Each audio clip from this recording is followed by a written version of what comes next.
David Benavidez may have walked away with the victory last weekend, but did he truly prove his dominance over David Morrell, or did he just barely survive a brutal war?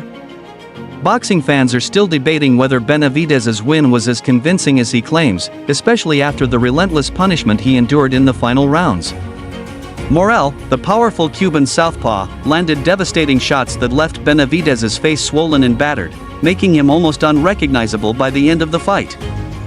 While Benavidez insists that Morrell could never beat him, many fans argue that he was lucky to escape without a loss. If the fight had gone just one more round, could Morrell have finished the job? The way Benavidez struggled in the later rounds raises serious concerns about his ability to last against elite competition at 175 pounds. Could he have handled another onslaught from Morrell, or did he just manage to hang on long enough to get the judge's nod? What's even more intriguing is Benavidez's reaction after the fight. Instead of embracing the idea of a rematch to silence his critics, he outright dismissed it, claiming Morrell doesn't deserve another shot. But if Benavidez was so confident in his superiority, why not run it back and erase all doubts? Fighters who truly dominate their opponents don't shy away from rematches, they welcome them. His refusal to entertain the idea has only added more fuel to the fire, leading many to believe that he knows a second fight could end very differently. Morrell, on the other hand, proved that he has the power, skill, and stamina to trouble Benavidez, and if given another chance, he could make the necessary adjustments to come out victorious. Could Benavidez's unwillingness to fight Morrell again be a sign of fear, or is he simply looking ahead to bigger challenges? Either way, this fight has sparked one of the hottest debates in boxing, and fans are eager to see how it all unfolds. David Benavidez firmly believes he proved that David Morrell could never defeat him after securing a hard-fought victory last weekend at the T-Mobile Arena in Las Vegas.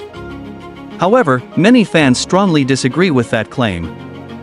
While Benavidez emerged victorious, the powerful Cuban southpaw Morrell landed significant shots throughout the fight, leaving Benavidez's face badly swollen and bruised by the final bell.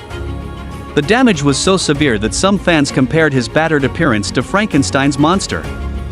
Despite his win, Benavidez was visibly exhausted by the 10th round and struggled to withstand Morrell's relentless pressure in the later stages of the fight.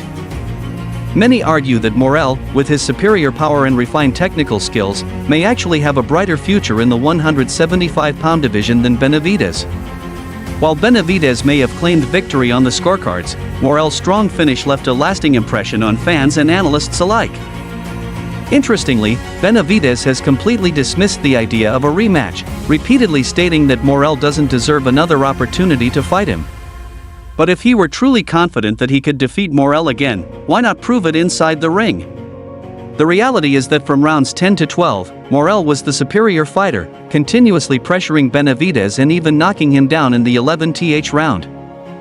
Had the fight gone a few more rounds, many believe Morrell could have secured a stoppage victory. Adding to the controversy, Benavidez relied on several questionable tactics, including excessive rabbit punches and pulling down Morrell's guard moves that should have been addressed by the referee but weren't. Additionally, Benavidez wore his trunks extremely high, a strategy similar to what Tyson Fury has used in the past, limiting Morrell's ability to effectively target his body. These factors have led to speculation that if a rematch were to take place under stricter officiating, Morrell could make the necessary adjustments and potentially turn the tables on Benavidez. This isn't the first time Benavidez has struggled in the later rounds of a fight. In his previous bout against former WBC light heavyweight champion Alexander Gvozdyk, he also showed signs of fatigue after 9 rounds and absorbed significant punishment in the final frames. This pattern suggests that at light heavyweight, Benavidez is a strong and dominant fighter for about 9 rounds but struggles to maintain his endurance and effectiveness in the championship rounds. Against elite opponents who can take advantage of this weakness, this could become a serious problem. Despite these warning signs, Benavidez remains confident in his ability to dominate the division and believes that his size and power will continue to give him an edge over his opponents. However, critics argue that his reliance on physical advantages rather than technical improvements could eventually cost him against a more skilled and well-conditioned fighter. During an interview with Ariel Helwani, Benavidez shared his thoughts on his performance and his future in the 175-pound division. He expressed confidence in his strength and conditioning, stating that he feels stronger with each fight at this weight. He also revealed a surprising detail. While he officially weighed in at 174 pounds for the fight, he rehydrated to a massive 196 pounds before stepping into the ring. This extreme weight gain made him appear significantly larger than Morrell, leading to questions about whether his size played a bigger role in his victory than his actual skill.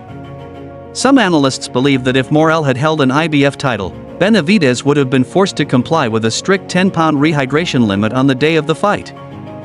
Under those conditions, Benavidez may have entered the ring at a much lower weight, which could have affected his power and endurance while giving Morrell a more level playing field.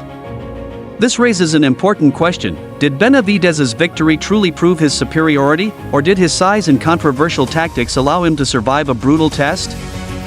The debate continues, and boxing fans remain divided on whether Benavidez solidified his dominance over Morrell or simply escaped a fight that exposed his vulnerabilities. Benavidez's reluctance to entertain a rematch with Morrell only adds fuel to the fire for those who believe the Cuban fighter deserved a second chance. While Benavidez insists that Morrell doesn't deserve another fight, his refusal to run it back suggests otherwise. If he was truly dominant, why not silence the critics once and for all? Fighters who are confident in their superiority usually embrace rematches, especially when there's controversy surrounding their first victory.